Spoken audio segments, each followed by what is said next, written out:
नमस्कार दोस्तों, मैं हूं बेनाम और आप सुन रहे हैं हॉरर कहानी, वो भी मेरी जुबानी। दोस्तों, आज की हमारी कहानी राजस्थान के धौलपुर के पास में मौजूद एक छोटे से गांव के रहने वाले एक लड़के की है, जिसका नाम मंजीत है। तो चलिए अब ये कहानी मंजीत के पॉइंट ऑफ व्यू से सुनते हैं। लेकिन कहानी को शुरू करने से पहले, जैसा कि मैं आप लोगों से हमेशा कहता हूं कि वैसे तो आप लोगों ने बहुत सी हॉरर कहानियां सुनी होंगी, लेकिन मुझे पूरी उम्मीद है कि आज की हमारी ये कहानी सुनकर आपको सच में डर का एहसास होने वाला है। बस मेरी आपसे इतनी गुजारिश है कि आप अगर इस कहानी को पूरा सुनेंगे तो आपको सच में बहुत ज्यादा मजा आने वाला है। साथ ही अगर आप पहली बार हमारे इस चैनल पर आए हैं तो चैनल को अभी सब्सक्राइब कर लीजिए। ऐसा करने से हमारी और आपकी नजदीकियां बढ़ जाएंगी और आगे आने वाली वीडियो आप तक आसानी से पहुंच जाएगी। तो ज्यादा समय ना लेते हुए जल्दी से अपनी कहानी को शुरू करते हैं। नमस्कार दोस्तों, मेरा नाम मंजीत है और मैं राजस्थान के धौलपुर के पास में मौजूद एक छोटे से गांव का रहने वाला हूं। आज जो कहानी मैं आप लोगों के लिए लेकर आया हूं वो मेरे जीवन में हुए एक ऐसे भयानक हादसे की कहानी है जिसे मैं आज तक भी नहीं भुला पाया हूं। दरअसल आज से 5 साल पहले मेरी लाइफ भी आप लोगों की लाइफ की तरह बिल्कुल अपनी पटरी पर दौड़ रही थी। और क्योंकि मैं पढ़ने लिखने में काफी अच्छा था तो मुझे लेकर मेरे घर वालों के भी काफी सपने थे। साथ ही मैंने भी अपनी जिंदगी को लेकर काफी कुछ सोच रखा था। लेकिन उस भयानक हादसे के बाद जिंदगी मुझे इस मोड़ पर ले आएगी, इसकी मैंने कभी कल्पना भी नहीं की थी। दरअसल जब मेरे साथ वो डरावनी घटना घटी थी उस वक्त मेरी और मेरी फैमिली की जिंदगी काफी हंसी खुशी गुजर रही थी। उस टाइम पर हम लोग 2 वक्त की सुकून की रोटी खाकर खुश थे। हालांकि वैसे मेरी फैमिली की आर्थिक स्थिति उतनी ज्यादा अच्छी नहीं थी। उस साल अपनी कॉलेज की पढ़ाई पूरी होने के बाद मैं घर पर ही था, क्योंकि शहर में रहने लायक रुपए और कंपटीशन की तैयारी करने के लिए पैसे हमारे पास नहीं थे। वैसे मेरे भैया मेरी आगे की पढ़ाई के लिए शहर जाकर दिन रात मेहनत कर रहे थे, लेकिन जब तक कुछ पैसा इकट्ठा ना हो जाए ऐसे में मुझे गांव में ही रहना था। इसलिए मैं गांव में रहकर ही कंपटीशन की तैयारी कर रहा था। मेरी जिंदगी ठीक ठाक तरीके से चल रही थी, क्योंकि अपने भैया और पापा के होते हुए घर की कोई भी जिम्मेदारी मेरे ऊपर नहीं थी।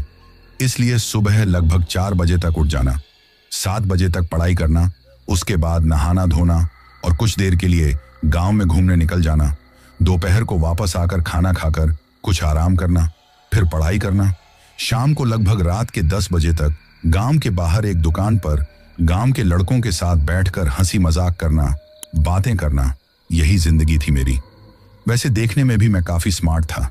गांव की कई लड़कियां मेरे पीछे दीवानी थीं, लेकिन मैंने कभी किसी को कोई भाव नहीं दिया। इसके अलावा गांव की कुछ रिश्ते में भाभी लगने वाली औरतें भी थीं, जो मुझे रिझाने की, अपनी बातों में उलझाने की कोशिश करती, लेकिन मैं हमेशा इन सब बातों से दूर रहता था।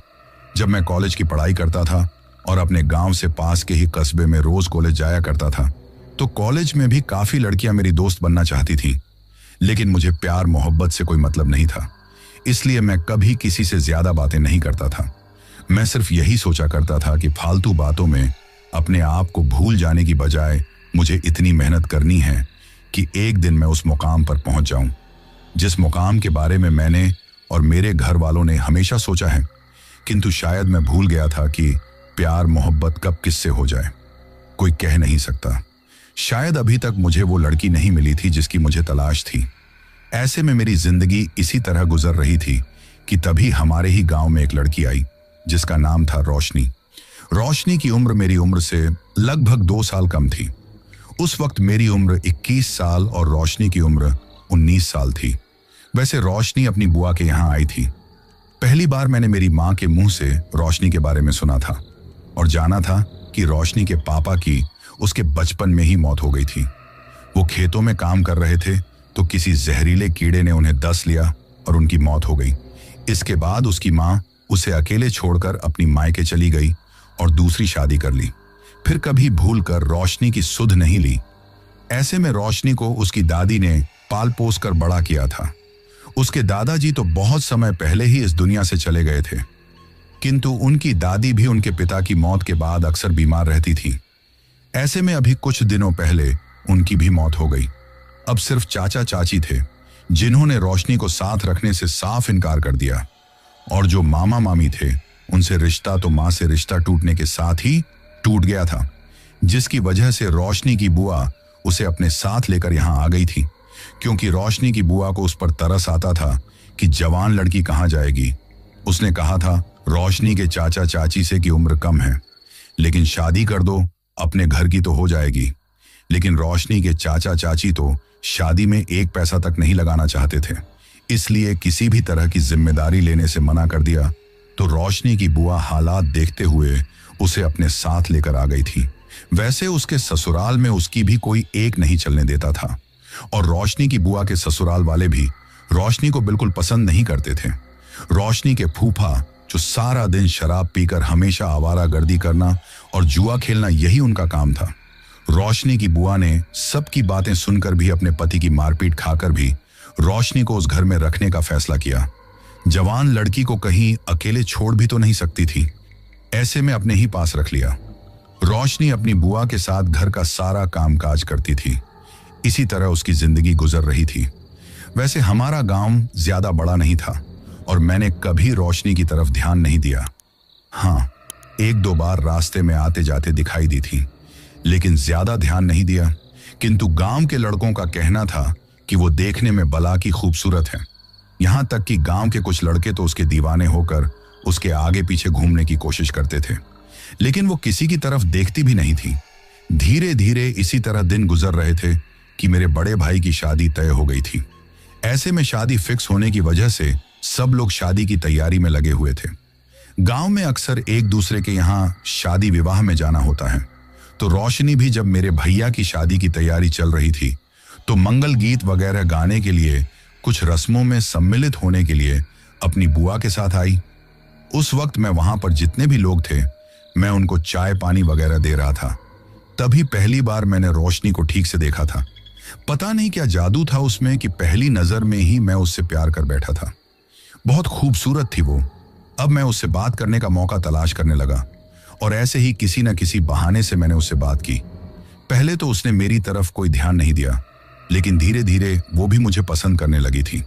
वैसे शादी विवाह में हमारी ज्यादा बातें तो नहीं हुई, लेकिन हाँ, इशारों इशारों में कुछ बातें हो जाती। जब भी मैं उसकी तरफ देखा तो वो मुस्कुराते हुए अपनी नजरें नीचे कर लेती थी। अब मैंने एक दिन मौका देखकर किसी के हाथों अपने फोन नंबर देकर भिजवा दिए। पहले तो बहुत घबराई, फिर उसने मेरे फोन नंबर भी ले लिए थे और अपनी बुआ के फोन से छुपकर उसने मुझे कॉल किया था, और ऐसे में हमारी लव स्टोरी शुरू हुई।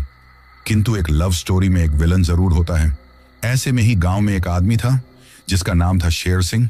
एक आवारा किस्म का आदमी था। उनके काफी जमीन जायदाद थी। बड़ा भाई पुलिस अफसर था, लेकिन वो एक नंबर का नकारा था। उम्र भी 40 के आसपास थी। उसकी पहली पत्नी ने उसे तंग आकर सुसाइड कर लिया था, तो दूसरी पत्नी उसे छोड़कर चली गई थी। गांव में भी उसकी हरकतों से हर कोई परेशान था, क्योंकि शराब पीना, गांव के बीच में हंगामा करना, किसी के साथ भी मारपीट कर देना, गांव की लड़कियों को रास्ते में आते जाते छेड़ना, यही उसकी आदत थी। लेकिन उसका भाई इतना बड़ा पुलिस अधिकारी था, जिसकी वजह से लोग डरकर कुछ नहीं कहते थे, क्योंकि उसका भाई भी उसकी तरह एक नंबर का घटिया इंसान था। हमेशा अपना रोब दूसरों को दिखाता रहता था। ऐसे में शेर सिंह की गंदी नजर एक दिन रोशनी पर पड़ गई और वो उसे पाने के लिए बेताब हो उठा। वो रास्ते में आते जाते रोशनी को गंदी नजरों से हमेशा घूरा करता था।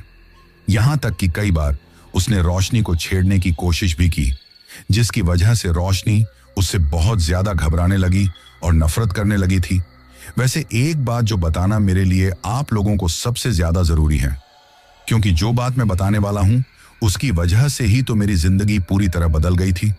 हमारा गांव जंगल के पास में है, और जो जंगल है ना उस तरफ कोई भूल कर भी नहीं जाता, क्योंकि लोगों का कहना है कि उस जंगल में एक करमुंडी नाम की चुड़ैल रहती है। इसलिए रात को जो भी वहां जाता है वो कभी वापस लौट कर नहीं आता, क्योंकि करमुंडी उसे चीर फाड़ कर खा जाती है, उसका खून पी जाती है। वहां जाने वाले कोई भी इंसान को वो जिंदा नहीं छोड़ती। लेकिन हाँ, करमुंडी नाम की वो चुड़ैल उस जंगल से बाहर नहीं आती, सिर्फ उसी जंगल में रहती है। ऐसे में गांव के लोगों को जंगल की तरफ अपने खेतों में और गांव में उससे कोई खतरा नहीं है, किंतु उसका डर तो इस तरह फैला हुआ है कि लोग गांव में भी रात के वक्त उसके नाम से घबराते हैं, और रात में तो क्या दिन के टाइम भी उस जंगल की तरफ नहीं जाते थे।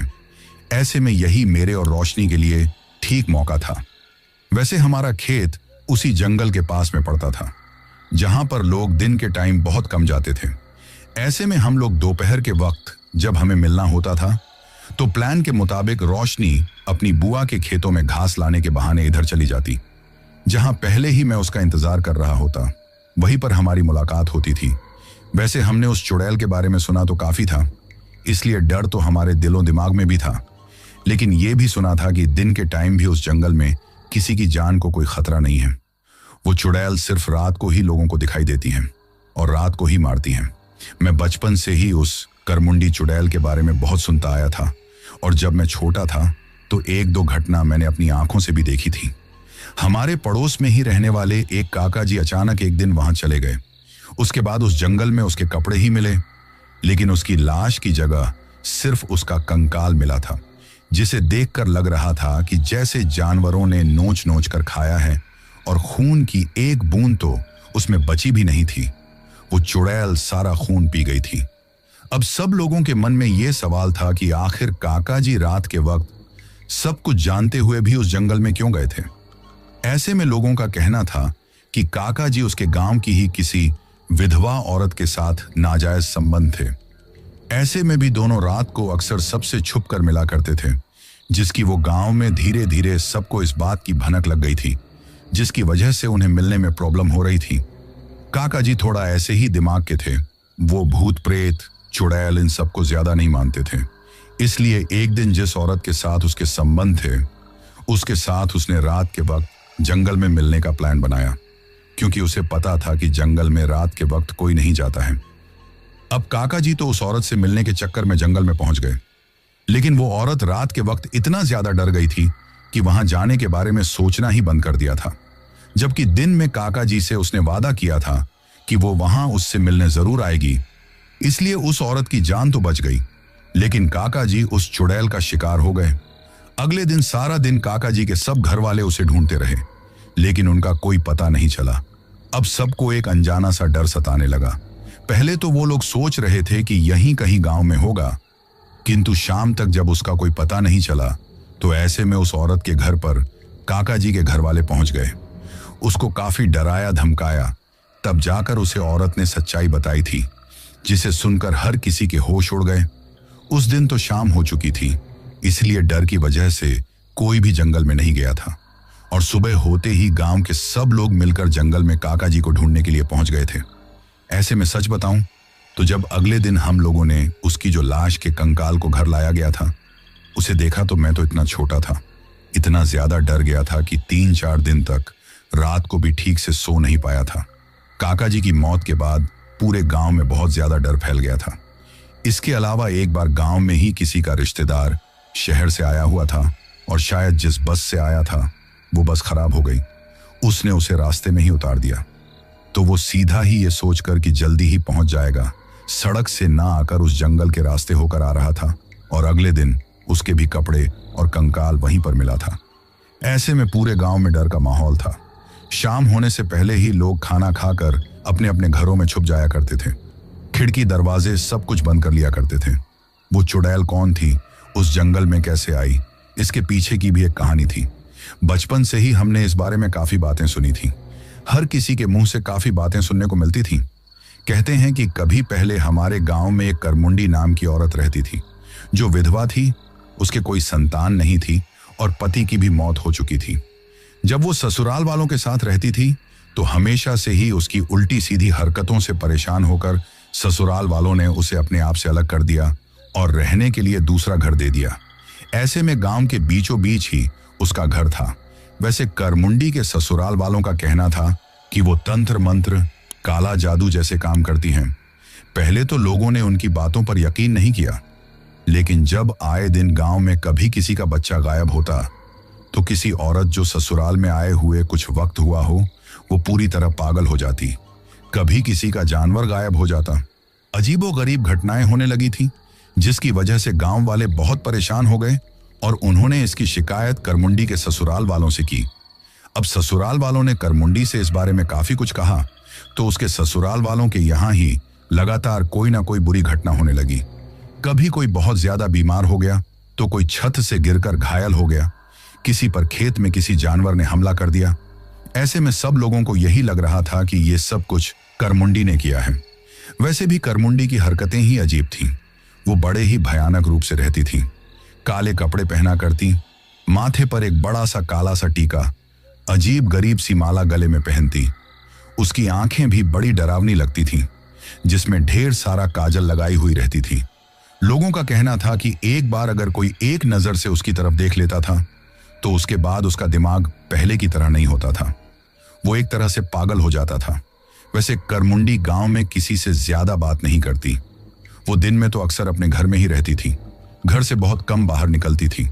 लेकिन रात के वक्त गांव के लोगों का कहना था कि वो घर से बाहर कभी तालाब की तरफ, कभी जंगल की तरफ, कभी खेतों की तरफ टोनी टोटके करते हुए घूमती हैं। हर कोई उसके बारे में अलग अलग बातें बनाता था। साथ में हर कोई इस बात को भी देखकर हैरान था कि करमुंडी ना तो खुद कोई काम करती है और ना कहीं से उसका एक पैसा आता है, तो फिर उसका गुजारा कैसे चलता है।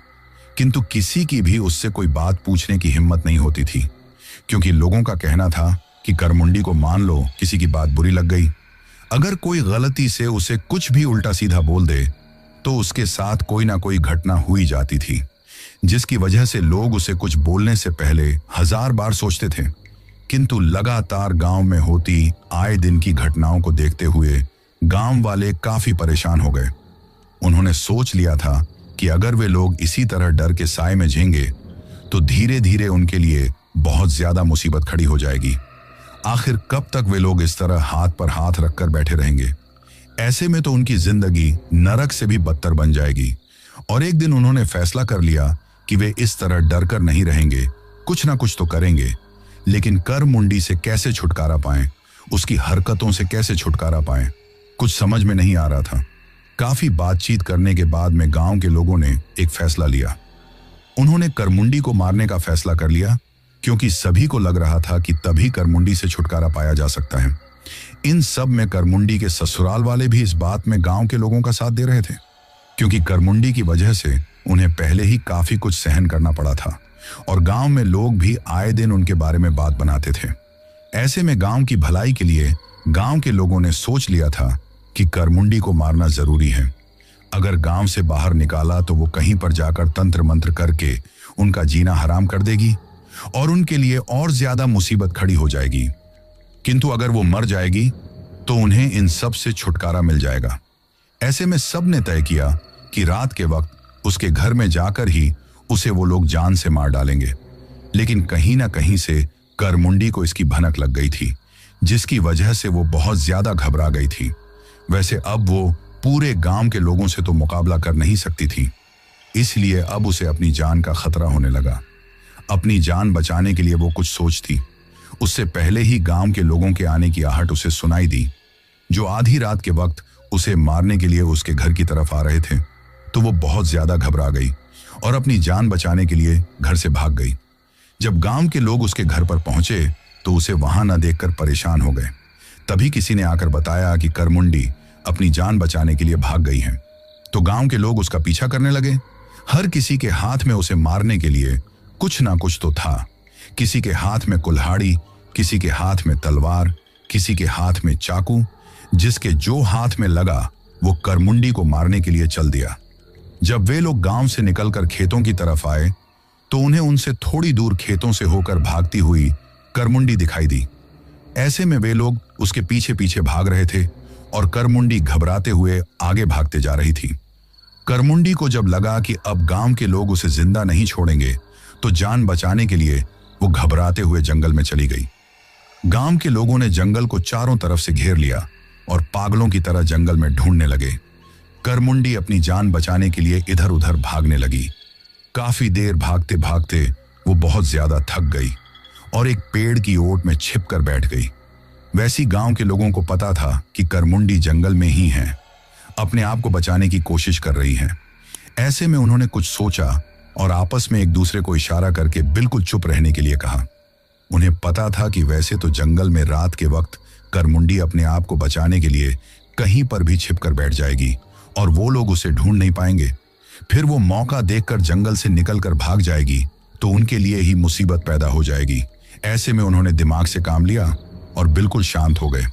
ऐसा लगने लगा था कि अब जंगल में कोई नहीं है। अब करमुंडी जो एक पेड़ की ओट में छुपकर बैठी थी, जब उसे लगने लगा कि गांव के लोग चले गए हैं, तो वो उठकर अपने आप को बचाने के लिए जंगल से बाहर दूसरे गांव की तरफ भागने लगी। तो अचानक गांव के लोगों ने उसे घेर लिया। अब अपने आप को लोगों से इस तरह घिरा देखकर वो बहुत ज्यादा घबरा गई थी। उसे अपनी मौत अपनी आंखों के सामने नजर आने लगी। गांव के लोग हाथ में कुल्हाड़ी, लाठी, चाकू, जिसे जो हाथ में था उसे लेकर करमुंडी को मारने के लिए उसकी तरफ बढ़ने लगे। तो ये देखकर वो कांपने लगी और गांव के लोगों के सामने रोते हुए हाथ जोड़कर अपनी जान की भीख मांगने लगी। लेकिन गांव के लोगों को पता था कि इसे जिंदा छोड़ना उनके लिए और उनके गांव के लिए खतरे से खाली नहीं है। वैसे भी उसकी वजह से वो लोग पहले ही काफी तकलीफ सहन कर चुके थे। ऐसे में आज फिर उसे जिंदा छोड़कर एक गलती और नहीं करना चाहते थे, जिससे उनके लिए मुसीबत खड़ी हो जाए। क्योंकि ये तो पता था कि करमुंडी अब ये नाटक करके रो धोकर अपनी जान तो बचा लेगी, लेकिन फिर अपना बदला लेने के लिए कुछ भी कर सकती है। इसलिए इसे जिंदा छोड़ना ठीक नहीं है। वही अब करमुंडी को लगने लगा कि उसके रोने धोने का, उसकी बातों का गांव के लोगों पर कोई फर्क नहीं पड़ रहा है। तो वो बहुत ज्यादा डर गई, घबराते हुए इधर उधर भागने लगी। लेकिन गांव के लोग उसके चारों तरफ थे, तो समझ में नहीं आ रहा था कि कहां जाए। अब वो अपनी जान बचाने के लिए चिल्लाने लगी, लेकिन उसकी जान बचाने वाला, उसकी चीख पुकार सुनने वाला वहां कोई नहीं था। अब गांव के लोग उसे मारने पीटने लगे। करमुंडी दर्द से चिल्लाने लगी, तड़पने लगी, लेकिन गांव के लोग उसे पीटते ही जा रहे थे। और जब करमुंडी को लगने लगा कि अब वो जिंदा नहीं बचेगी, तो मरते वक्त वो दर्द में तड़पते हुए हद दर्जे के गुस्से में चिल्लाते हुए बोली, मरकर भी मैं नहीं मरूंगी, मैं वापस लौटकर जरूर आऊंगी और किसी को नहीं छोड़ूंगी, मैं किसी को नहीं छोड़ूंगी, तुम सबको मार डालूंगी। जिस तरह आज तुम लोगों ने मुझे तड़पा तड़पा कर इस जंगल में मारा है, उसी तरह इस जंगल में तुम लोगों को मारूंगी। बिल्कुल उसी तरह जिस तरह तुम लोगों ने बेरहमी से मुझे मारा है, उससे भी भयंकर मौत दूंगी तुम लोगों को। मैं अपनी जान बचाने के लिए तुम भी इसी तरह तड़पते हुए भागोगे, लेकिन मैं नहीं छोड़ूंगी तुम्हें, इसी तरह मरोगे। उस वक्त तुम सब भी अपनी जान की भीख मांगोगे, लेकिन मैं अपनी मौत का बदला लूंगी। बरसों बरसों तक मौत का बदला लूंगी, किसी को नहीं छोड़ूंगी। जब तक इस पूरे गांव का नामो निशान नहीं मिटा दूंगी, मुझे चैन नहीं मिलेगा। ये कहते हुए, चिल्लाते हुए उसकी आंखें बंद हो गईं। उसकी सांस रुक चुकी थी, उसकी मौत हो गई थी। किंतु उसकी बातें सुनकर गांव के सब लोग घबरा गए थे। अब सोचने लगे थे कि पता नहीं उनके साथ क्या होगा।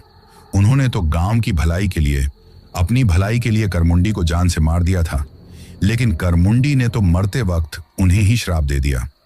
ऐसे में पता नहीं अब करमुंडी मरने के बाद उनके साथ क्या करेगी। ये सोचकर बहुत ज्यादा डर गए थे, क्योंकि उन्हें पता था कि करमुंडी की आत्मा को शांति नहीं मिलेगी, वो वापस लौटकर जरूर आएगी। ऐसे में क्या करें, कुछ समझ में नहीं आ रहा था। ये सोचते हुए उन्होंने करमुंडी की लाश को उसी जंगल में रात के वक्त ही जला दिया और उसकी लाश को जंगल में वहीं गड्ढा खोदकर दफना दिया था। फिर वो लोग उस रात तो जंगल से वापस गांव लौट आए, किंतु करमुंडी की बात उन्हें हर पल याद आ रही थी।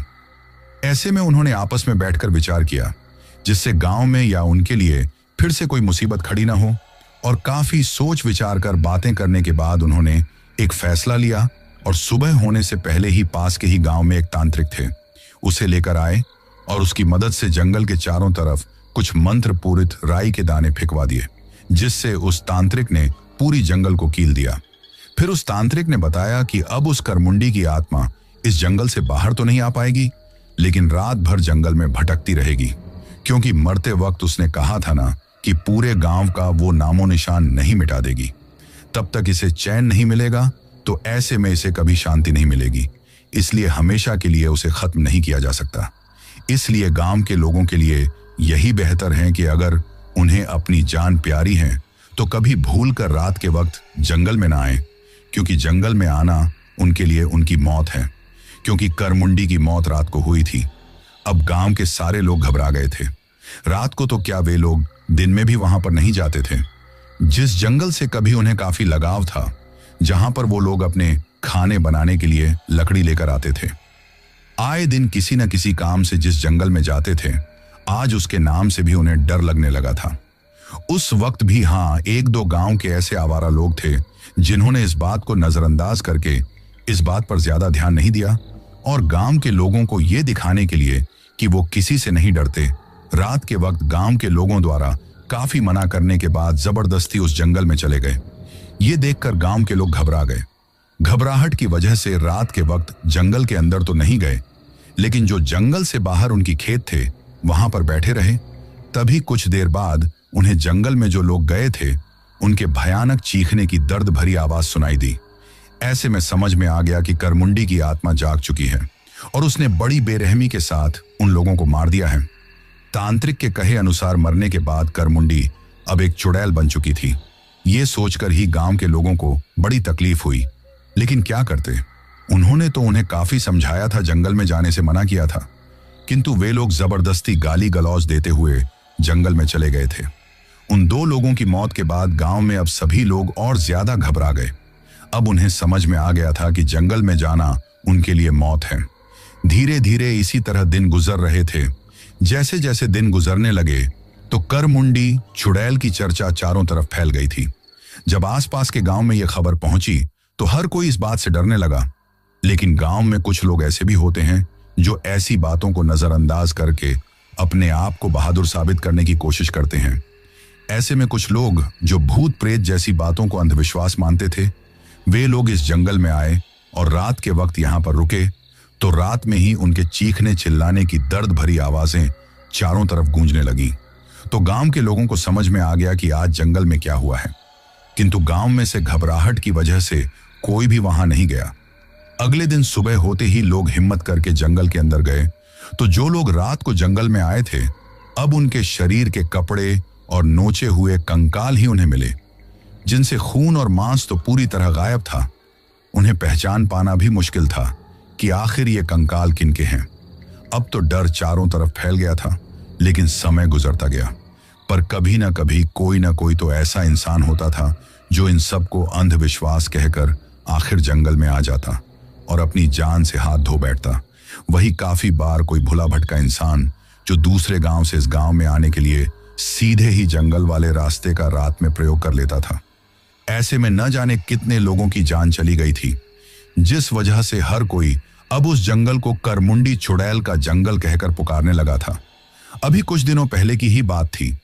शहर से आए कुछ यूट्यूबर लड़कों को गांव के लोगों ने उस तरफ जाने से मना किया, किंतु वे लड़के नहीं माने।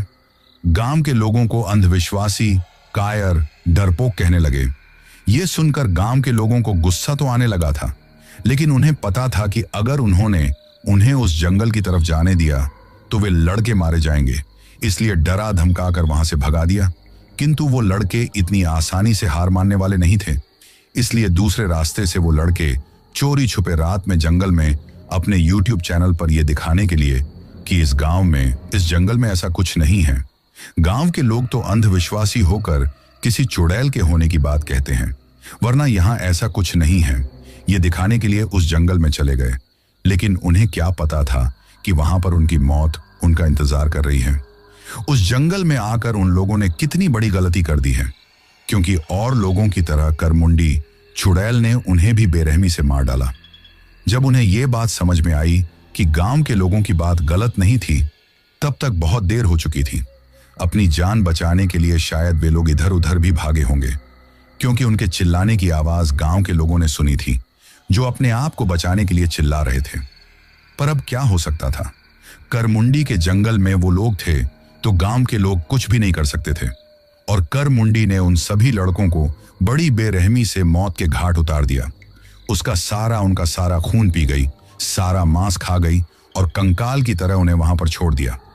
अगले दिन पुलिस को उनके खून से लथपथ कपड़े, उनका सामान जो वो लोग अपने साथ लेकर आए थे, और कंकाल जैसी लाश मिली, जिनसे मांस और खून पूरी तरह नोच कर खाया पिया था। ये सब देखकर पुलिस भी घबरा गई थी। उन लोगों की लाश भी समझ में नहीं आ रही थी कि किन की हैं और किन की नहीं, क्योंकि कपड़ों को भी इधर उधर फेंका गया था, कंकाल भी इधर से उधर पड़ा हुआ था। ऐसे में सुना था हमने कि डीएनए टेस्ट के आधार पर ही उनकी लाशों को उनके घर वालों को सौंपा गया था। तो ये थी उस करमुंडी चुड़ैल की कहानी, जिसके बारे में मैंने लोगों से सुना था, अपनी आंखों से देखा था। लेकिन ये नहीं सोचा था कि इस करमुंडी की वजह से मेरी जिंदगी भी पूरी तरह बदल जाएगी। वही रोशनी और मेरी प्रेम कहानी आगे बढ़ती जा रही थी। हम लोग सबसे छुप कर मिलते थे, लेकिन फिर भी लोगों की नजरों से नहीं बच पाए थे। लोगों को हम पर शक होने लगा था। ऐसे में हमने भी अब मिलना कम कर दिया था, लेकिन हमने साथ जीने मरने की कस्में खाई थी। हमने सोच लिया था कि हम एक दूजे के बिना नहीं जी पाएंगे। मैंने रोशनी को भरोसा दिलाया कि मैं जल्दी ही कोई अच्छा सा काम तलाश करूंगा, कोई ऐसी जॉब जिससे मेरे परिवार का और मेरा गुजारा हो जाए। फिर उसकी बुआ से बात करूंगा और फिर हमारी शादी हो जाएगी। ये सोचकर मैंने अब अपने लिए जॉब तलाश करना भी शुरू कर दिया था। लेकिन इतनी जल्दी और इतनी आसानी से नौकरी मिलना भी तो आसान नहीं था। अब मैं और रोशनी कभी कभार ही एक दूसरे से मिलते थे। हम नहीं चाहते थे कि किसी वजह से कोई भी तमाशा हो और हमारा जो रिश्ता होने वाला है उसमें कोई दिक्कत पैदा हो। किंतु एक दिन हम जब एक दूसरे से खेतों में बैठकर बातें कर रहे थे तो किसी ने हमें देख लिया और ये खबर जाकर रोशनी के बुआ फूफा के यहाँ पर पहुंचा दी। अब रोशनी के फूफा ने काफी हंगामा किया। घर परिवार के लोगों ने भी काफी बातें रोशनी को सुनाई। रोशनी की बुआ ने भी गुस्से में रोशनी पर हाथ उठा दिया और बोली कि क्या वो इसी दिन के लिए उसे यहां पर लेकर आई थी कि वो उसकी बदनामी करवाए। उस वक्त इन सब की वजह से रोशनी को बहुत तकलीफ पहुंची थी। अब उसे भी लगने लगा था कि उसकी वजह से उसकी बुआ को तकलीफ हो रही है, तो उसने मुझसे बिल्कुल मिलना बंद कर दिया था। और वैसे भी रोशनी के फूफा और उसके घर वालों ने रोशनी को काफी कुछ उल्टा सीधा सुनाया था और मुझसे मिलने पर सख्त पाबंदी लगा दी। इसके साथ ही उसके फूफा ने हमारे घर पर आकर मेरे घर वालों को भी काफी कुछ सुनाया। उस वक्त मैं वहां पर नहीं था, शहर में अपने लिए जॉब तलाश करने गया था और अपने भाई के पास में ही रुक गया था। जब घर पर वापस आया तो मेरे घर वालों ने मुझे इस बारे में बताया। मुझे डांट भी लगाई कि मैं रोशनी से दूर रहूं, लेकिन मैं रोशनी से दूर नहीं रह सकता था। मैं ये भी जानता था कि इन सब की वजह से रोशनी को बहुत तकलीफ सहन करनी पड़ी होगी, उसे काफी कुछ सुनाया होगा। ऐसे में मैंने रोशनी से मिलने की बहुत कोशिश की, लेकिन उससे मिल नहीं पा रहा था। लेकिन एक दिन जब रोशनी खेतों की तरफ से घास लेकर आ रही थी तो मैंने उसका रास्ता रोकने की, उसे बातें करने की कोशिश की, तो वो रोते हुए ही बोली कि मेरा पीछा छोड़ दो, मेरी जिंदगी में वैसे ही बहुत तकलीफ है। ये कहते हुए रोशनी जाने लगी तो मैंने उसका हाथ पकड़ लिया। अब वो अपना हाथ छुड़ाने लगी और फिर उसके सिर पर जो घास का गट्ठर रखा हुआ था वो नीचे गिर गया।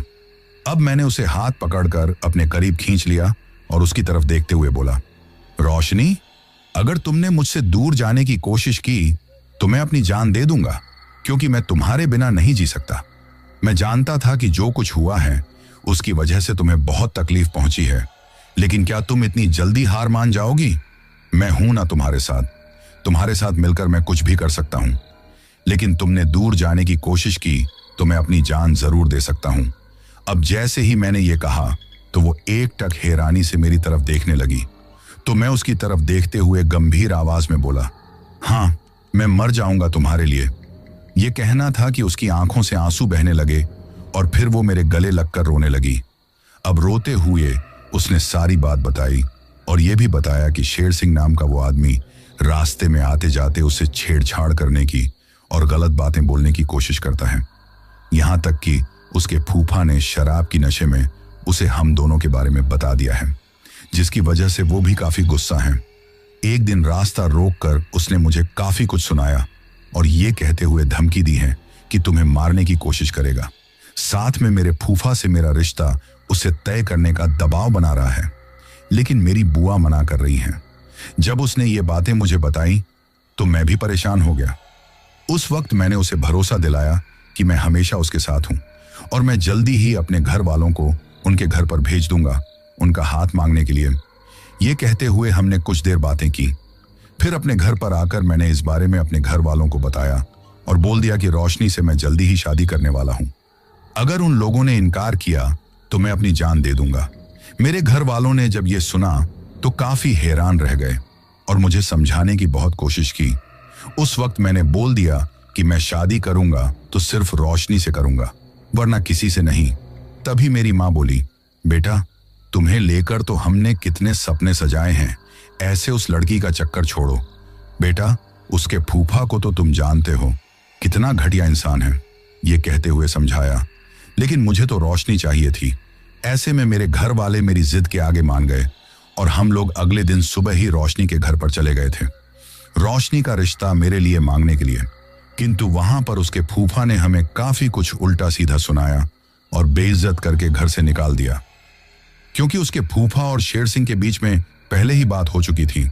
उसके फूफा ने शेर सिंह का काफी कर्ज लिया हुआ था और शेर सिंह ने बोल दिया था कि अगर वो रोशनी का विवाह उससे कर देता है तो वो सारा कर्जा माफ कर देगा। उस दिन जब हम रोशनी के घर से वापस लौटे तो मेरे घर वालों ने मुझे काफी कुछ सुनाया कि अब वो लोग और बेइज्जती बर्दाश्त नहीं कर सकते, इसलिए मैं उस लड़की को भूल जाऊं। लेकिन मैं रोशनी को भूलने के लिए तैयार नहीं था। वही रोशनी के फूफा ने शेर सिंह से इस बारे में बात की और जल्दी से शेर सिंह के साथ रोशनी के विवाह के बारे में सोच लिया। ऐसे में रोशनी को इस बात की भनक लग गई थी। वो बहुत ज्यादा रोई।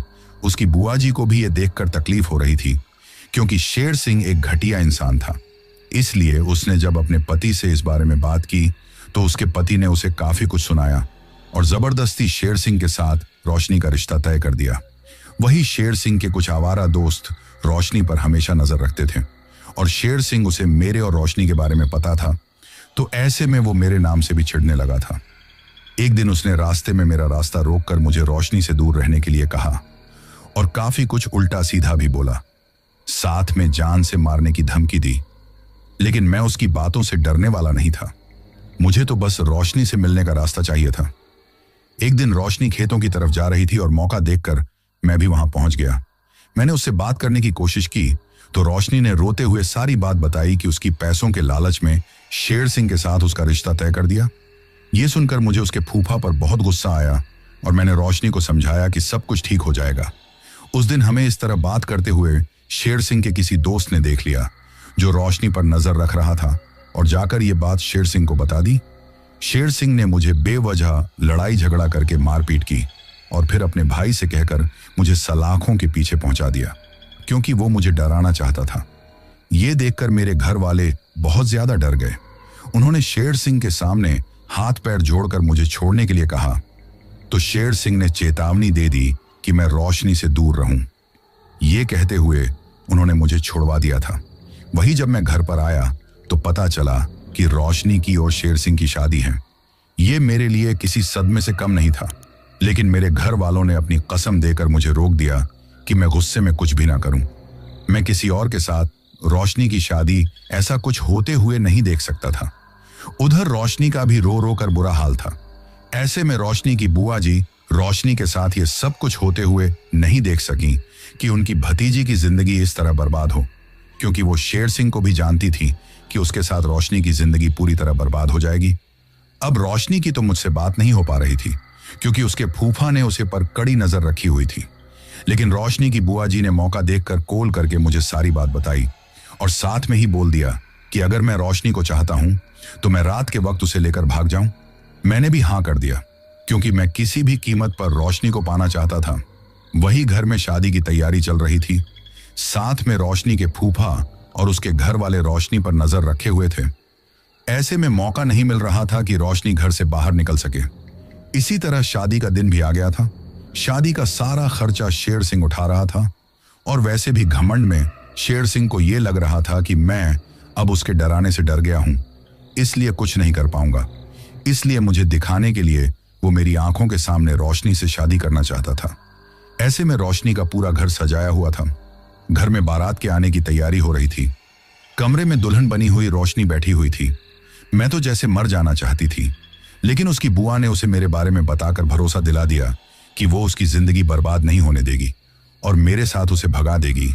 मैं भी रोशनी को अपने साथ ले जाने की पूरी तैयारी करके बैठा हुआ था, लेकिन मन में घबराहट हो रही थी कि कहीं किसी को पता ना चल जाए। ऐसे में जाऊं उसकी बुआ जी ने बोला था। वहां पर मैं पहुंच गया और रोशनी के आने का इंतजार करने लगा। वही उधर जब बारात आने की तैयारी हुई तो रोशनी की बुआ मौका देखकर घर के पीछे के दरवाजे से रोशनी को मेरे बारे में बताकर घर से भगा दिया। मुझे तो ये सोचकर घबराहट हो रही थी कि हे भगवान, पता नहीं रोशनी घर से निकल पाएगी या नहीं।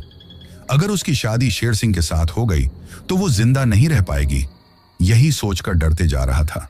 एक एक पल मेरा बड़ी मुश्किल गुजर रहा था। जब मैंने रोशनी को आते हुए देखा तो थोड़ी चैन की सांस ली। रोशनी वहां पर आकर घबराते हुए इधर उधर देखने लगी। उस वक्त वो अपनी बुआ के कपड़े पहनकर आई थी और चेहरा पूरी तरह ढक रखा था ताकि कोई उसे पहचान ना सके। अब उसने अपने चेहरे पर से घूंघट हटाया, चारों तरफ डरते हुए मुझे देखने लगी क्योंकि उसे मैं दिखाई नहीं दिया था। तभी मैंने पीछे से उसके कंधे पर हाथ रखा तो वो तो घबराते हुए चिल्लाने लगी थी कि मैंने उसका मुंह बंद कर दिया और धीरे से बोला, मैं हूं।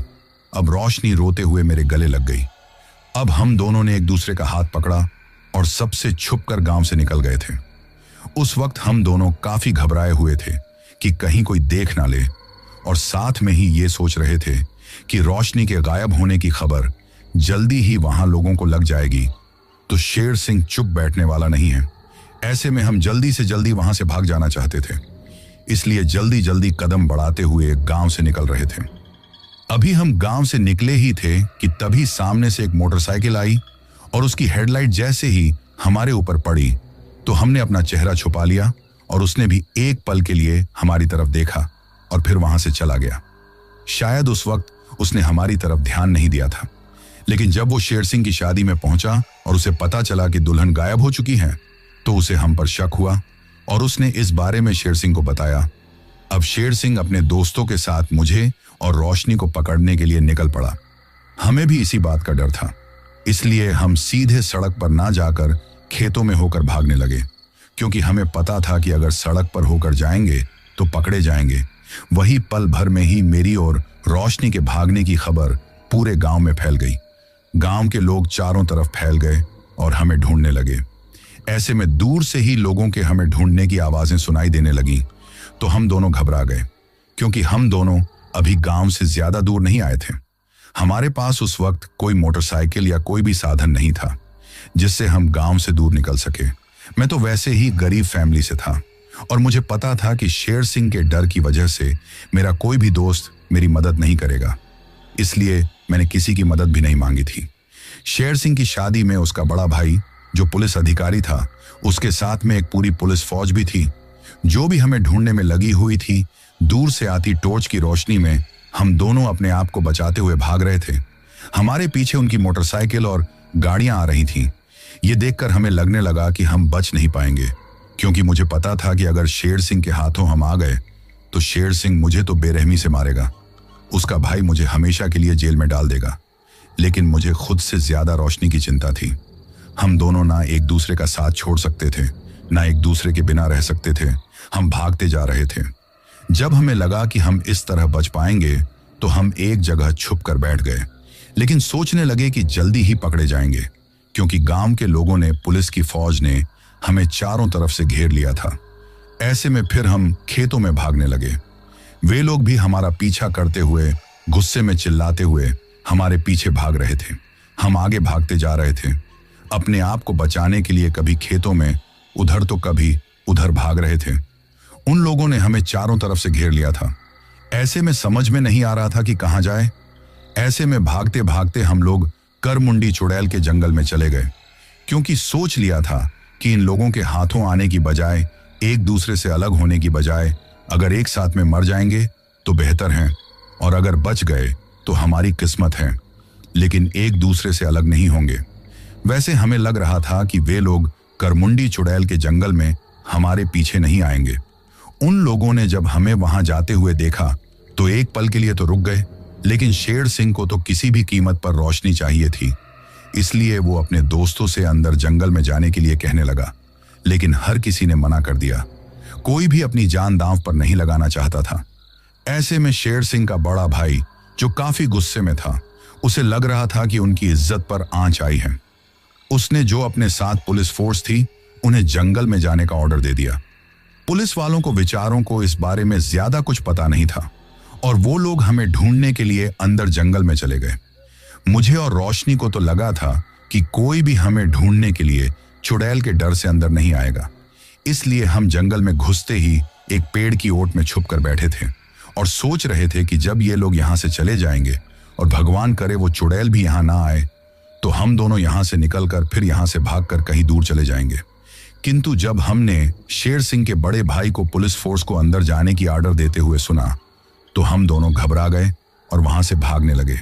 अब पुलिस फोर्स भी हमें पकड़ने के लिए जंगल में आ चुकी थी। ऐसे में मैं रोशनी का हाथ पकड़कर जंगल में इधर उधर भाग रहा था। तभी रोशनी घबराते हुए बोली कि हम लोग करमुंडी के जंगल में आ गए, वो चुड़ैल हमें जिंदा नहीं छोड़ेगी। ये सुनकर मैं भी घबरा गया था, लेकिन इस ज्यादा डर अब हमें शेर सिंह और पुलिस फोर्स का तो मैं बोला, कुछ नहीं होगा, तुम चलो। ये कहते हुए उसे अपने साथ लेकर बाहर जाने का रास्ता तलाश करने लगा। वही पुलिस फोर्स की आवाज भी हमें आ रही थी। वे लोग पागलों की तरह हमें ढूंढ रहे थे। तभी मैं और रोशनी दोनों छुपकर एक गड्ढे में बैठ गए। वे लोग इधर उधर हमें ढूंढने लगे। हम थर थर कांपते जा रहे थे। जब वे लोग हमें ढूंढते हुए वहां से चले गए तो हमने थोड़ी चैन की सांस ली, एक दूजे का हाथ पकड़ा और वहां से निकलने ही वाले थे कि अचानक हम दोनों को ऐसा लगा जैसे कोई हमारे सामने से झाड़ी में से भागते हुए निकल गया। ये देखकर एक पल के लिए हम घबरा गए, क्योंकि हमने सोचा कि शायद कोई पुलिस कांस्टेबल ही होगा, इसलिए छुपते हुए आगे बढ़ने लगे थे। उस वक्त चांदनी रात में पेड़ों से छनकर चांदनी नीचे आ रही थी। तभी हमें किसी के चिल्लाने की चीखने की आवाज सुनाई दी तो हम दोनों बहुत घबरा गए। वो आवाज और ज्यादा भयानक होने लगी और देखते ही देखते पूरा जंगल गूंजने लगा था। ये सुनकर हम दोनों घबरा गए। लोगों की बातें याद आने लगी। तभी रोशनी घबराते हुए बोली, कहीं करमुंडी चुड़ैल ने किसी को मार तो नहीं दिया। हम दोनों बहुत ज्यादा डर गए, एक दूसरे का हाथ पकड़कर भागने लगी। तभी सामने का जो नजारा देखा उसे देखकर तो हमारे होश उड़ गए, क्योंकि एक पुलिसकर्मी को करमुंडी नाम की वो चुड़ैल नोच नोच कर खा रही थी। उसने अपने बड़े बड़े दांतों को उस पुलिसकर्मी की गर्दन में गड़ा दिया, जिसकी वजह से वो दर्द से छटपटा रहा था, चिल्ला रहा था। वो पूरा खून पी गई। उधर उस पुलिसकर्मी की तड़पते हुए मौत हो गई थी तो उस चुड़ैल ने अपने बड़े बड़े नाखूनों से पहले उसे पुलिसकर्मी की खाल को खींचकर उसके शरीर से अलग किया और उसके बाद अपने नाखूनों से नोच नोच कर उसका मांस खाने लगी। वो चुड़ैल बड़ी ही डरावनी थी।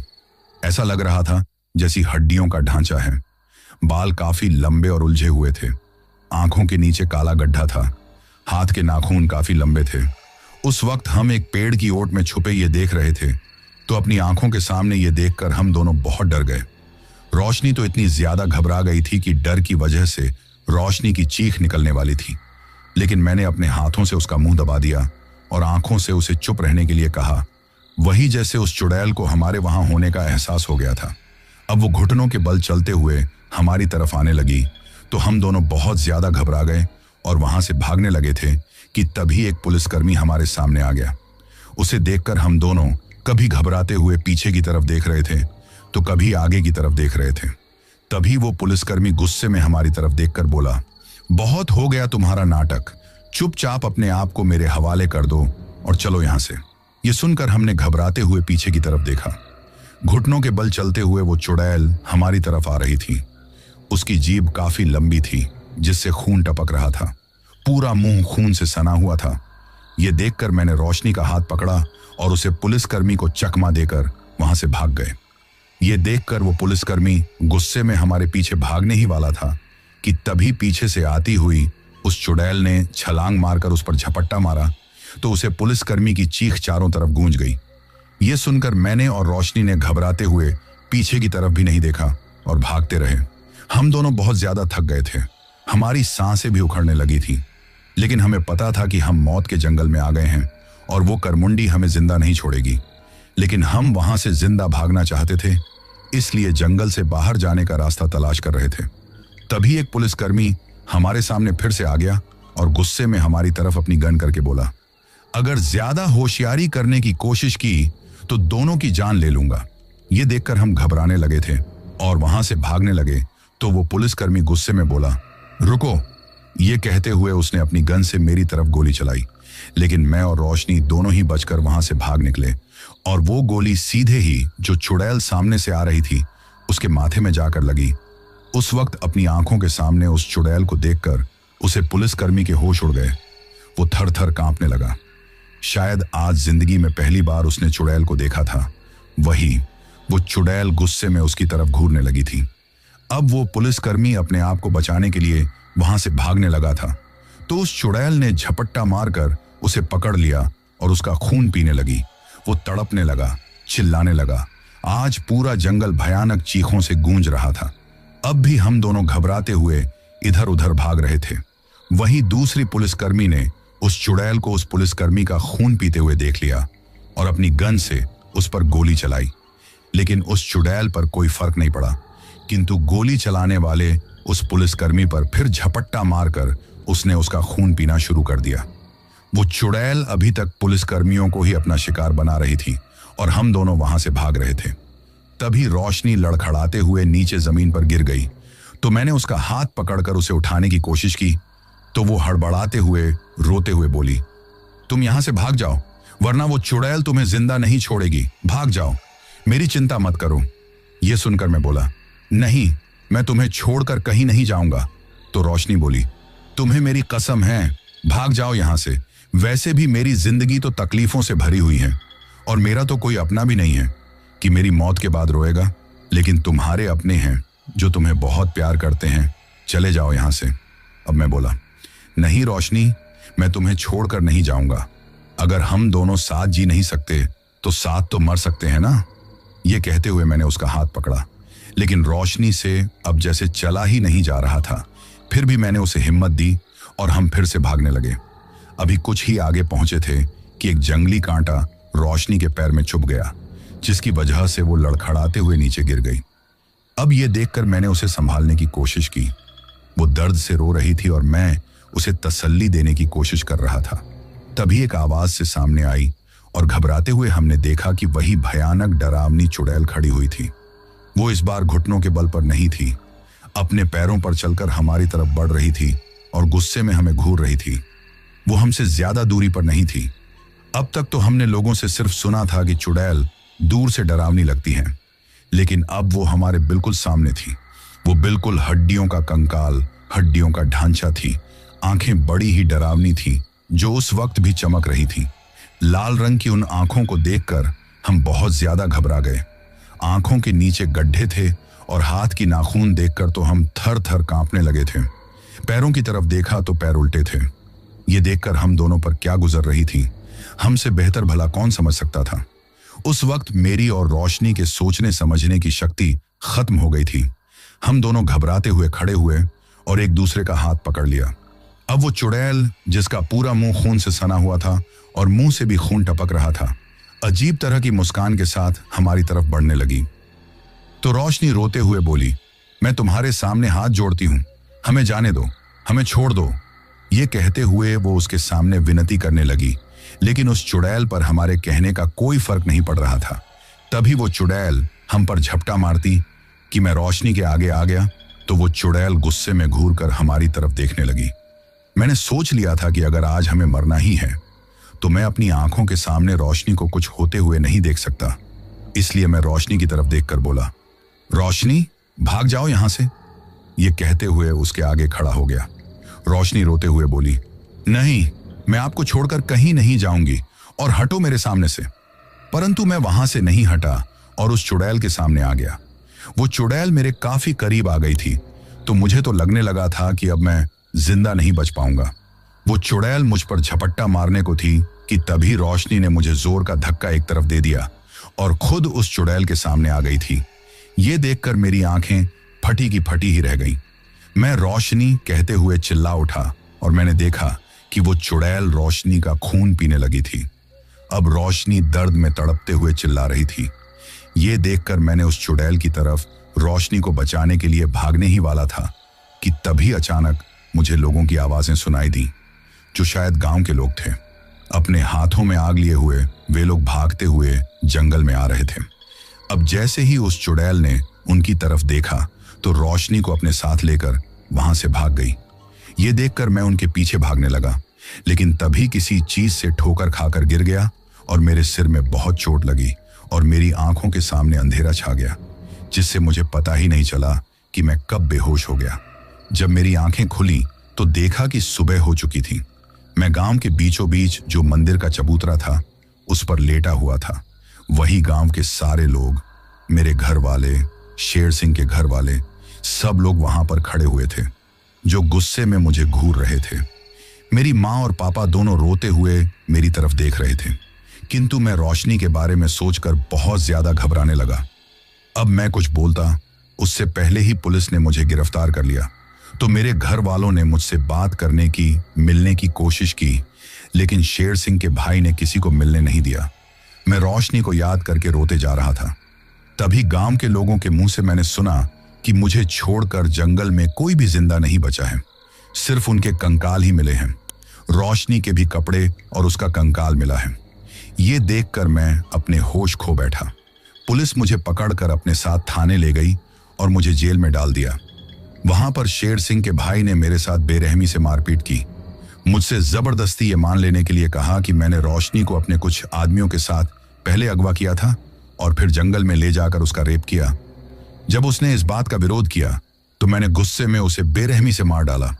इसके साथ ही जो पुलिसकर्मी मुझे पकड़ने के लिए जंगल में गए थे, उन्हें भी एक एक करके बड़ी चालाकी के साथ मैंने अपने आदमियों के साथ मिलकर मार डाला। फिर मेरे आदमी तो बचकर भाग गए, लेकिन मैं भाग नहीं सका और पुलिस ने मुझे पकड़ लिया। ये सारी बातें शेर सिंह के भाई ने जब मुझे मारने के लिए बोली तो मैंने इनकार कर दिया। तो उन्होंने मुझे इतनी बेरहमी से पीटा कि मुझे 4 घंटे में होश आया था। मुझे बात बात पर टॉर्चर किया जाता। ऐसी सजा दी जाती थी कि देखने वाले की रूह कांप उठे। ना कुछ खाने पीने को दिया जाता था, ना सोने दिया जाता था। कभी गर्म पानी मेरे ऊपर डाला जाता तो कभी मेरे जो जख्म थे उन पर मिर्च और नमक डाल दिया जाता, जिससे शेर सिंह का भाई जो चाहता था वो सारे गुनाह मैं मान लूं। जबकि मैं जानता था कि जो पुलिसकर्मी मारे गए हैं उनका हत्यारा शेर सिंह का भाई है, जिसने सब कुछ जानकर भी उन्हें उस जंगल में जाने के लिए बोला था। किंतु शेर सिंह का भाई एक हैवान था। मुझे इतनी तकलीफें देता था कि मैं सोच भी नहीं सकता था कि किसी जेल में किसी इंसान के साथ इस तरह का व्यवहार भी हो सकता है। लेकिन फिर भी मुझे मेरी रोशनी की तकलीफ थी। मैं उसके बारे में सोचकर रोते रहता था। वही शेर सिंह के भाई ने बड़ी चालाकी के साथ सारा इल्जाम मुझ पर डाल दिया और ऐसे में मुझे उम्र कैद की सजा सुनाई गई। वैसे भी मेरी नजरों में मेरी जिंदगी का अब कोई महत्व नहीं था। मैं रोशनी के बिना जिंदा नहीं रहना चाहता था, इसलिए मैंने जेल में भी कई बार अपनी जान लेने की कोशिश की, किंतु हर बार अपनी बदकिस्मती से मैं बच जाता था।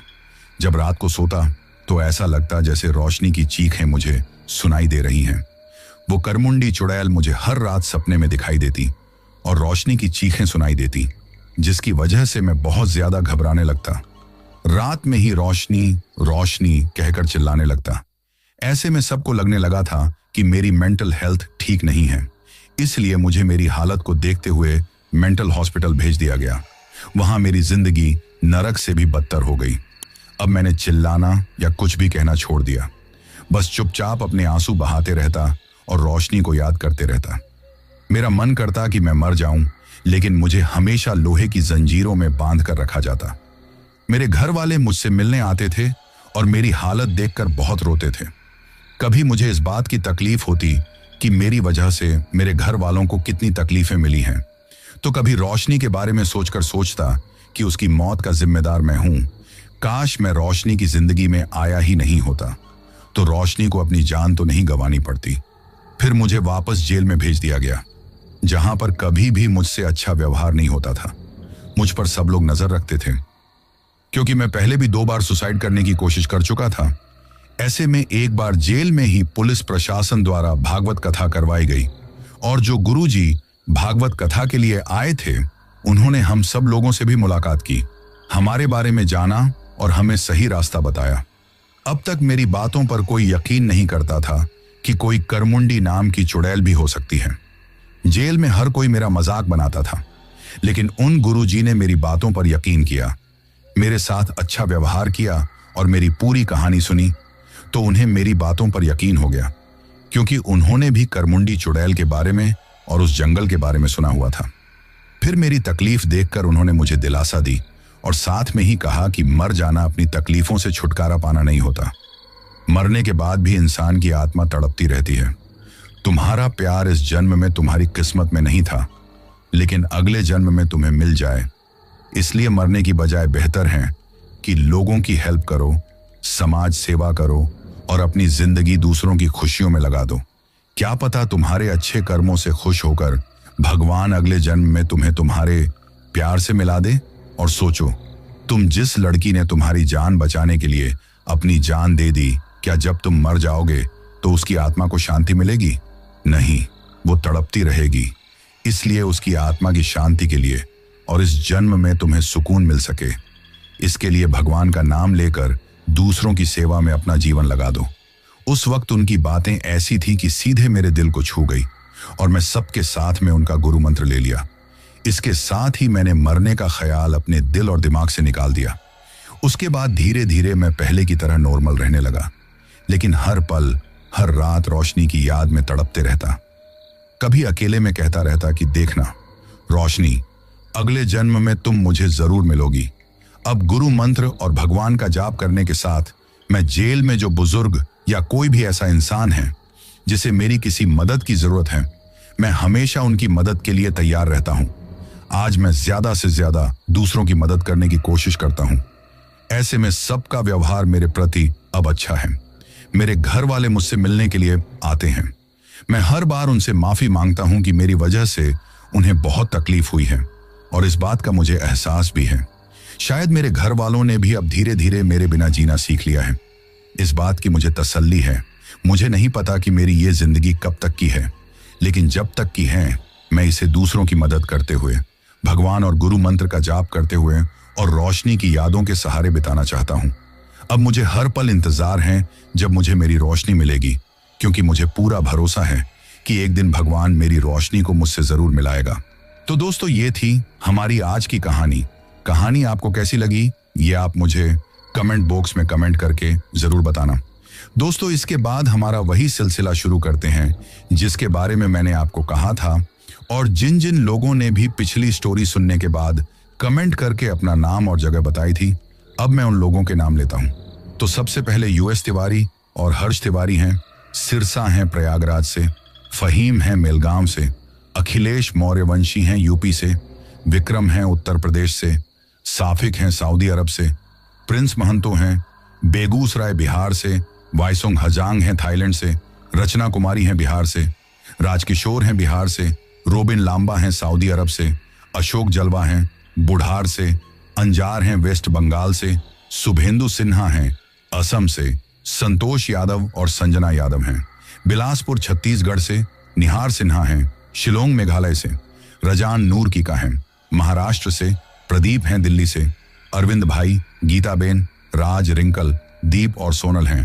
राजकोट गुजरात से, मुस्कान हैं हिमाचल से, अफरीन खान हैं कश्मीर से, शाहरुख मंसूरी हैं सारंगपुर मध्य प्रदेश से, अली हसन हैं फिरोजाबाद से, प्रिया और मिलन हैं ओडिशा से, सद्दाम हुसैन हैं दाऊद नगर बिहार से, राजेश और आरोही हैं चूरू से, आकाश हैं मुर्शन से, पूनम हैं झारखंड से, सूरज हैं नई दिल्ली से, अर्जुन कुमार हैं बिहार से, करण सूर्यवंशी हैं नागपुर से, रवि कुमार हैं हरियाणा से, निहार सिन्हा हैं शिलोंग मेघालय से, प्रदीप हैं लिलुआह से, प्रिया मिलन हैं ओडिशा से, कृष्ण कुमार हैं जयपुर से, रोहित हैं पंजाब से, मंसूरा हैं यूके से, केडी ठाकुर हैं गुजरात से, सुमीत हैं उज्जैन से, शहजाद बाबर हैं लाहौर पाकिस्तान से, निरुपमा नायक हैं ओडिशा से, आरती प्रजापति हैं कोटा से, राहत हैं लखनऊ से, सीमा हैं नोएडा से, विपिन कुमार हैं दिल्ली से, विकास हैं नेपाल से, ऋचा शर्मा हैं अरुणाचल से, प्रिया हैं ओडिशा से, अमित हैं कानपुर से, इमरान हैं अमेरिका से, अभिराज हैं धनबाद झारखंड से, संतोष यादव और संजना यादव हैं बिलासपुर छत्तीसगढ़ से, रजान नूर कीका हैं महाराष्ट्र से, गुलशन प्रजापति हैं फिरोजाबाद से, इरफान सिद्दीकी हैं मुंबई से, गोलू डांगी हैं भोपाल से, राजेश कन्हार हैं ओडिशा से, राजुल्ला हैं यूपी से, सुष्मिता यादव हैं आजमगढ़ उत्तर प्रदेश से, नोखे लाल हैं यूपी से, राखी शर्मा हैं आगरा से, असलम कुरैशी हैं सऊदी अरब से, अंकुर हैं असम से, सैयद इकबाल हैं बरेली से, दीप हैं दिल्ली से, दीपक चौधरी हैं हिमाचल से, नेहा मलिक हैं सोनीपत हरियाणा से, राशि सैनी हैं जयपुर राजस्थान से, जोशिम पुरविला हैं वेस्ट बंगाल से, प्रदीप हैं दिल्ली से, गणेश हैं ओडिशा से, पिंकी सिंह, आराध्या सिंह, दीपक सिंह हैं छपरा बिहार से, जितेंद्र सैनी हैं बरेली से, मोहम्मद शमीम हैं बरेली उत्तर प्रदेश से, फहीम हैं महाराष्ट्र से, विकास मौर्य हैं उत्तर प्रदेश से, रूबिन लांबा हैं सऊदी अरब से, मुबारक हैं गोरखपुर से, सुरेंद्र कुमार हैं विजयनगर राजस्थान से, जितेंद्र सिंह जेरी, परमिंदर कौर, सविता और अनमोल हैं जालंधर सिटी पंजाब से, अनिता शर्मा और मोहित शर्मा हैं अहमदाबाद गुजरात से, पंकज कुमार हैं लखनऊ उत्तर प्रदेश से, स्नेहल मिट्ठे हैं सोलापुर से, शहजाद आलम हैं धनबाद झारखंड से, अहमद हमदोन राशिद हैं मालदीव से, अशोक जलवा हैं बुढ़ार से, पूनम पांडे हैं गुरुग्राम से, निशी शर्मा शारदा हैं दिल्ली से, शरीफ हैं सूरत से, अंजुम शेख हैं सूरत से, गुरदेव सिंह हैं अमृतसर से, राजेश कुमार हैं जॉर्डन से, मोहित पासवान हैं बिहार से, अभिराज हैं आजमगढ़ से, दीपक ठाकुर हैं दिल्ली से, माधुरी चौहान हैं रायगढ़ से, डीके बोरो हैं असम से, उमेश हैं नेपाल से, विक्रम ठाकुर हैं रानिया से, माया शर्मा हैं मॉरिशस से, आसिफ खान हैं अलवर राजस्थान से, अदनान खान हैं बिहार से, डॉक्टर दर्शन गिल हैं पंजाब से, तेजवाली खान और मुस्तफ़ा खान हैं इंग्लैंड से, सीमा तांती आरुष तांती हैं मुंबई से, अजय राजभार हैं आजमगढ़ से, पुष्पा राणा हैं नागपुर से, रोहित झा हैं बिहार से, निखिल हैं राजस्थान से, दिलीप हैं प्रयागराज से, पीयूष किंजल और बसंत हैं सांचौर राजस्थान से, जब्बार खान हैं महाराष्ट्र से, रितु थापा हैं मीरठ से, साफीक हैं सऊदी अरब से, एमडी शमसाद आलम हैं बिहार से, राकेश राजपूत हैं चूरू राजस्थान से, आर्यन हैं पुणे से, सुनीता अहीर हैं महाराष्ट्र से, दीपक राजपूत हैं कानपुर से, अयान हैं कन्नौज से, कृति थापा हैं दिल्ली से, हरबी मुख्तसार हैं पंजाब से, सराय शेख हैं उत्तर प्रदेश से, चंद्र कुमार जाटव हैं उत्तर प्रदेश से, आरिफ शेख हैं उत्तर प्रदेश से, मधु हैं आगरा से, अनीता शर्मा हैं अहमदाबाद गुजरात से, कासिम हैं दिल्ली से, भोला मंडेल हैं दिल्ली से, मेहुल वर्मा हैं प्रयागराज से, मदीना हैं पाकिस्तान से, असलम कुरैशी हैं सऊदी अरब से, नरेंद्र सिंह, कृतिका सिंह, दिव्यांश सिंह, इशिका सिंह और अंशिका सिंह हैं सुजानगढ़ राजस्थान से, कृष्णचंद्र हैं उत्तर प्रदेश से, रिंकू कश्यप हैं कानपुर से, नीलम गायकवाड़ हैं मुंबई से, अरुण हैं मुंबई से, प्रसन्नता शाह हैं त्रिपुरा से, तेजल परमार हैं गुजरात से, पप्पू हैं मेरठ से, स्नेहल मिट्टे हैं सोलापुर से, सौरभ हैं लुधियाना पंजाब से, मासिर सरायमीर हैं आजमगढ़ से, राजेश कुमार हैं हरियाणा से, काजल ठाकुर हैं मुरादाबाद से, गुलशन राज हैं गुजरात से, गोल्डन गोपाल हैं उत्तर प्रदेश से, अली हसन हैं फिरोजाबाद से, साजिद खान हैं शेखुपुरा पाकिस्तान से, चंद्र कुमार जाटव हैं उत्तर प्रदेश से,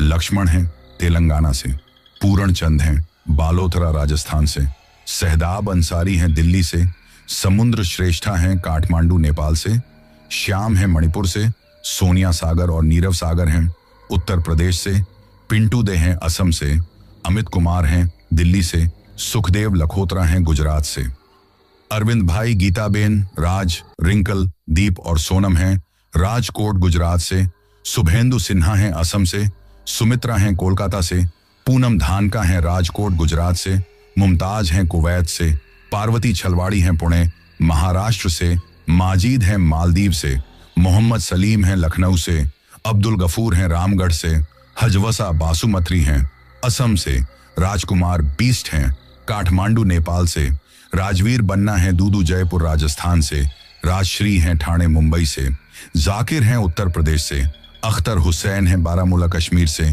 संतोष हैं नेपाल से, सानू शेख हैं दुबई से, अंकुर डेका हैं असम से, रोहित हैं ओडिशा से और सबसे लास्ट में अभिराज हैं धनबाद झारखंड से।